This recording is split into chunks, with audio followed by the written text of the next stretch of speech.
ರೀತಿ ನಡೀತಾ ಇದೆ. ಇವತ್ತು ಸರ್ಕಾರ ನಮ್ಮ ಜಯಂತಿ ಆಚರಣೆ ಮಾಡ್ತಾ ಇದೆ. ಯಾಕೆ ಮಾಡ್ತಾ ಇದೆ? ನಿಮ್ಮಲ್ಲಿ ಒಗ್ಗಟ್ಟು ಹೋರಾಟ ಮಾಡಿದೆ. ಇವತ್ತು ವಿಠಲ್ ಹೇಳಿ ನಾವೆಲ್ಲ ನೆನೆಸ್ತಾ ಇದ್ದೆ. ಭಾಳ ಜನ ನೋಡಿ ಅವ್ರಿಗೆ ಬೈದವ್ರು ಮಾಡೋದು. ವಿಠಲ್ ಹೇಳಿ ತೊಂದರೆ ಕೊಟ್ಟವ್ರು ಕೂಡ ಇದ್ದಾರೆ. ಇವತ್ತು ಭಾಳ ಜನ ನೆನೆಸ್ತಾರೆ. ಯಾಕೆ ನೆನೆಸ್ತಾರೆ? ಕೆಲವರು ಅಭಿಮಾನದಿಂದ ನೆನೆಸ್ತಾರೆ, ಪ್ರೀತಿ ನೆನೆಸ್ತಾರೆ. ಕೆಲವರು ವಿಠಲ್ ಹೇಳಿ ಮಾತು ಹೆಸರು ತೊಗೊಂಡ್ರೆ ನಮ್ಗೆ ಓಟ್ ಬರ್ತಪ್ಪ ನೆನೆಸ್ತಕ್ಕಂಥ ಇದು ಆಗಬಾರ್ದು. ಪ್ರತಿಯೊಬ್ಬರು ತಮ್ಮ ಹೃದಯ ಸ್ಪರ್ಶಿ ವಿಠಲ್ ಅವರ ನಿಜವಾದ ಕೊಡುಗೆ ಏನಿದೆ, ಅಂಬಿಗರ ವಿಜಯಶರಣರ ಇಂಥ ಒಂದು ಮಹತ್ವದ ನಮ್ಮ ಸಮಾಜದ ಗುರುಗಳು 12ನೇ ಶತಮಾನದಲ್ಲಿ ಅಣ್ಣ ಬಸವಣ್ಣವರಲ್ಲಿ ವಚನ ಸಾಹಿತ್ಯದ ಮುಖಾಂತರ ಏನು ಬೆಳಕನ್ನು ಚೆಲ್ಲಿದ್ದಾರೆ. ಸಮಾಜ ಪರಿವರ್ತನೆ ಮಾಡಲಿಕ್ಕೆ ಅನೇಕ ಇತಿಹಾಸಗಳಿದೆ. ಇದು ಇವತ್ತಿನ ಅಲ್ಲೇ ನಮ್ಮ ಗುರುಗಳು ಹೇಳ್ತಾರೆ ತಮ್ಮ ಭಾಷೆಯಲ್ಲಿ. 8ನೇ ಶತಮಾನದಲ್ಲಿ ಗೌತಮ್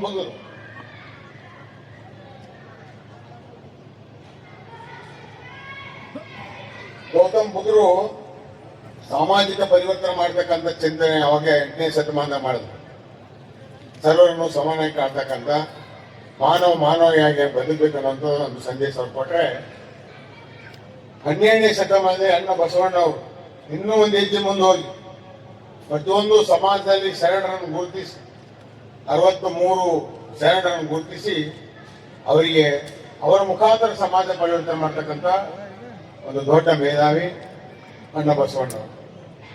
ಇದು ಅವರ ಹೋರಾಟ. ಆದರೆ ಇವತ್ತಿನ ಶತಮಾನದಲ್ಲಿ 20ನೇ ಶತಮಾನದಲ್ಲಿ ಅವರು ವಚನ ಸಾಹಿತ್ಯಗಳ ಪರಿವರ್ತನೆ ಮಾಡಿದ್ರು. ಬುದ್ಧ ಒಂದು ರೀತಿಯ ಸಂದೇಶದ ಮುಖಾಂತರ ಮಾಡಿದ್ರು. ಆದರೆ ಕಾನೂನಿನ ಪ್ರಕಾರ ಸರ್ವರಿಗೂ ಸಮಾನತೆ ಕೊಟ್ಟಂತ ಮಹಾನ್ ವ್ಯಕ್ತಿ ಯಾರಾದ್ರೆ ಡಾಕ್ಟರ್ ಬಾಬಾ ಸಾಹೇಬ್ ಅಂಬೇಡ್ಕರ್ ಅಂತ ಮಾತನಾಡಬೇಕಾದ್ರೆ ಸಂವಿಧಾನದ ಮುಖಾಂತರ ಏನೋ ಒಂದು ಸರ್ವರಿಗೂ ಸಮಾನ ಅಂತಕ್ಕಂಥ ಒಂದು ಕಾರ್ಯಕ್ರಮ ಕೊಟ್ಟಿರಿಂದ ಸರ್ಕಾರದ ಯೋಜನೆಗಳು ಹೋಗ್ತಾರೆ.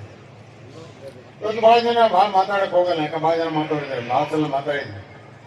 ಇವತ್ತು ಉದ್ಘಾಟನಾ ಭಾಷಣಗಳಿಂದ ಸ್ವಲ್ಪ ನನಗೆ ಆರೋಗ್ಯನೂ ಸರಿ ಇಲ್ಲ. ಯಾಕಂದ್ರೆ ನಾನು ಬೆಂಗಳೂರಿನಿಂದ ಪ್ರವಾಸ ಮಾಡ್ಕೊಂಡು ಬಂದೆ.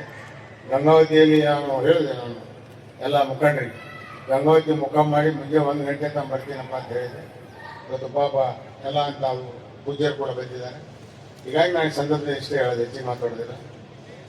ಇವತ್ತು ಸಂಘಟಿತರಾಗಿ ಕಾರ್ಯಕ್ರಮ ಮಾಡಿದ್ದೇನೆ. ಇದು ಕಾರ್ಯರೂಪದಲ್ಲಿ ಬರಬೇಕು. ಇವತ್ತು ನಾವು ಈಗ ಭವನಗಳನ್ನು ನಿರ್ಮಾಣ ಮಾಡಿದ್ದಾರೆ. ಎಂ ಎ ಪಾಟೀಲ್ ಮಾಡಿದ್ದಾರೆ. ನಮ್ಮ ಕಾಲದಲ್ಲಿ ನಾವು ಮಾಡಿದ್ದೇವೆ. ಅನೇಕರು ಕೂಡ ತಮ್ಮದೇ ಅಂತ ಮಾಡಿದ್ದಾರೆ. ವಿಠಲ್ ಅವರಿಗೆ ರಾಜಕೀಯವಾಗಿ ಶ್ರೀಮಾನ್ ದೇವೇಗೌಡರು ಗುರುತಿಸಿ ಅವರಿಗೆ ವಿಧಾನ ಪರಿಷತ್ ಸದಸ್ಯ ಮಾಡಿ ಮುಖ್ಯ ಸಚೇತನಾಗಿ ಕೂಡ ಮಾಡಿದ್ದಾರೆ.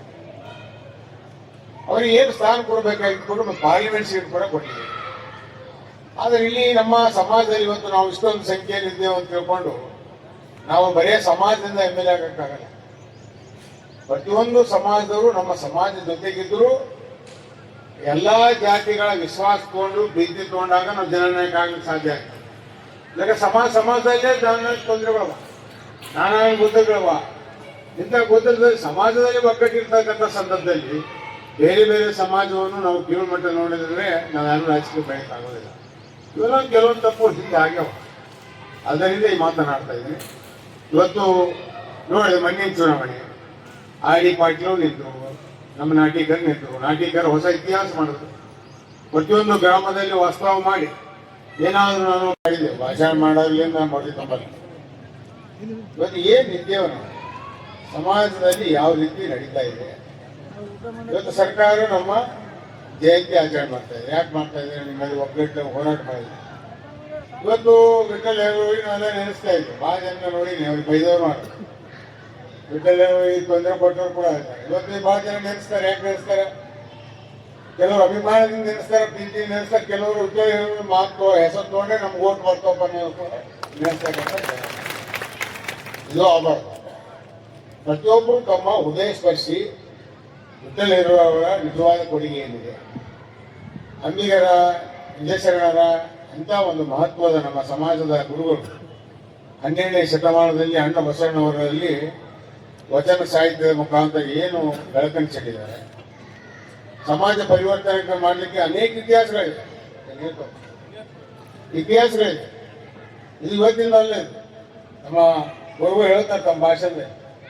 8ನೇ ಶತಮಾನದಲ್ಲಿ ಗೌತಮ್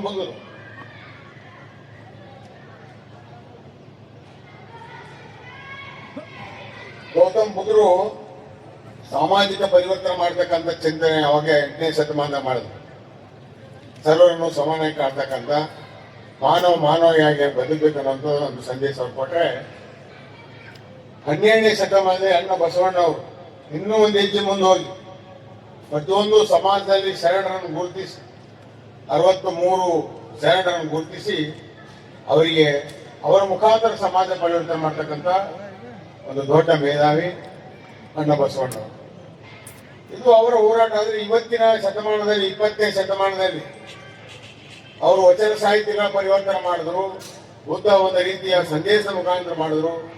ಆದರೆ ಕಾನೂನು ಪ್ರಕಾರ ಸರ್ವರಿಗೂ ಸಮಾನತೆ ಕೊಟ್ಟಂತ ಮಹಾನ್ ವ್ಯಕ್ತಿ ಯಾರಾದ್ರೆ ಡಾಕ್ಟರ್ ಬಾಬಾ ಸಾಹೇಬ್ ಅಂಬೇಡ್ಕರ್ ಅಂತ ಮಾತನ್ನು ಹೇಳ್ಬೇಕಾಗ್ತದೆ. ಸಂವಿಧಾನದ ಮುಖಾಂತರ ಏನೋ ಒಂದು ಸರ್ವರೂ ಸಮಾನ ಅಂತಕ್ಕಂಥ ಒಂದು ಕಾರ್ಯಕ್ರಮ ಕೊಟ್ಟಿದ್ದರಿಂದ ಸರ್ಕಾರದ ಯೋಜನೆಗಳು ನಡ್ಕೋತಾರೆ. ಇವತ್ತು ಬಹಳ ಜನ ಮಾತಾಡಕ್ ಹೋಗಲ್ಲ, ಯಾಕೆ ಬಹಳ ಜನ ಮಾತಾಡಿದ್ದಾರೆ, ಬಹಳ ಸಲ ಮಾತಾಡಿದ್ದಾರೆ. ಇವತ್ತು ಉದ್ಘಾಟನಾ ಭಾಷಣ ಇರೋದ್ರಿಂದ ಸ್ವಲ್ಪ ನನಗೆ ಆರೋಗ್ಯನೂ ಸರಿ ಇಲ್ಲ. ಯಾಕಂದ್ರೆ ನಾನು ಬೆಂಗಳೂರಿನಿಂದ ಪ್ರವಾಸ ಮಾಡ್ಕೊಂಡು ಬಂದೆ. ಗಂಗಾವತಿಯಲ್ಲಿ ನಾನು ಹೇಳಿದೆ, ನಾನು ಎಲ್ಲ ಮುಖಂಡರಿಗೆ ಗಂಗಾವತಿ ಮುಖ ಮಾಡಿ ಮುಂಜೆ 1 ಗಂಟೆ ತಮ್ಮ ಬರ್ತೀನಪ್ಪ ಅಂತ ಹೇಳಿದೆ. ಇವತ್ತು ಪಾಪ ಎಲ್ಲ ಅಂತ ಪೂಜೆರು ಕೂಡ ಬಂದಿದ್ದಾರೆ. ಹೀಗಾಗಿ ನಾನು ಸಂದರ್ಭದಲ್ಲಿ ಇಷ್ಟೇ ಹೇಳೋದು, ಹೆಚ್ಚಿಗೆ ಮಾತಾಡೋದಿಲ್ಲ. ಇವತ್ತು ಏನು ಇವತ್ತು ಸಂಘಟಿತರಾಗಿ ಕಾರ್ಯಕ್ರಮ ಮಾಡಿದ್ದಾರೆ, ಇದು ಕಾರ್ಯರೂಪದಲ್ಲಿ ಬರಬೇಕು. ಇವತ್ತು ನಾವು ಈಗ ಭವನಗಳನ್ನು ನಿರ್ಮಾಣ ಮಾಡಿದ್ದಾರೆ, ಪಾಟೀಲ್ ಮಾಡಿದ್ದಾರೆ, ನಮ್ಮ ಕಾಲದಲ್ಲಿ ನಾವು ಮಾಡಿದ್ದೇವೆ, ಅನೇಕರು ಕೂಡ ತಮ್ಮದೇ ಅಂತ ಮಾಡಿದ್ದಾರೆ. ವಿಠ್ಠಲಯ್ಯನವರಿಗೆ ರಾಜಕೀಯವಾಗಿ ಶ್ರೀಮಾನ್ ದೇವೇಗೌಡರು ಗುರುತಿಸಿ ಅವರಿಗೆ ವಿಧಾನ ಪರಿಷತ್ ಸದಸ್ಯ ಮಾಡಿ ಮುಖ್ಯ ಸಚೇತನಾಗಿ ಕೂಡ ಮಾಡಿದ್ದಾರೆ. ಅವರಿಗೆ ಏನು ಸ್ಥಾನ ಕೊಡಬೇಕಾಗಿತ್ತು ಕೂಡ ಪಾರ್ಲಿಮೆಂಟ್ ಸೀಟ್ ಕೂಡ ಕೊಟ್ಟಿದ್ದಾರೆ. ಆದರೆ ಇಲ್ಲಿ ನಮ್ಮ ಸಮಾಜದಲ್ಲಿ ಇವತ್ತು ನಾವು ಇಷ್ಟೊಂದು ಸಂಖ್ಯೆಯಲ್ಲಿ ಇದ್ದೇವೆ ಅಂತ ತಿಳ್ಕೊಂಡು ನಾವು ಬರೇ ಸಮಾಜದಿಂದ MLA ಆಗಕ್ಕಾಗಲ್ಲ. ಪ್ರತಿಯೊಂದು ಸಮಾಜದವರು ನಮ್ಮ ಸಮಾಜ ಜೊತೆಗಿದ್ರು ಎಲ್ಲಾ ಜಾತಿಗಳ ವಿಶ್ವಾಸ ತಗೊಂಡು ಪ್ರೀತಿ ತಗೊಂಡಾಗ ನಾವು ಜನನಾಯಕ ಆಗ್ಲಿಕ್ಕೆ ಸಾಧ್ಯ ಆಗ್ತದೆ. ಈಗ ಸಮಾಜದಲ್ಲೇ ಜನನಾಯಕ ತೊಂದರೆಗಳವ, ನಾನಾ ಗುದ್ದಗಳವ. ಇಂಥ ಗುದ್ದದಲ್ಲಿ ಸಮಾಜದಲ್ಲಿ ಒಗ್ಗಟ್ಟಿರ್ತಕ್ಕಂಥ ಸಂದರ್ಭದಲ್ಲಿ ಬೇರೆ ಬೇರೆ ಸಮಾಜವನ್ನು ನಾವು ಕೀಳ್ಮಟ್ಟ ನೋಡಿದ್ರೆ ನಾವ್ಯಾರು ರಾಜಕೀಯ ಬೆಳೆಯಕ್ಕಾಗೋದಿಲ್ಲ. ಇವೆಲ್ಲ ಕೆಲವೊಂದು ತಪ್ಪು ಹಿಂದೆ ಆಗ್ಯಾವ. ಅದರಿಂದ ಈ ಮಾತನಾಡ್ತಾ ಇದ್ದೀನಿ.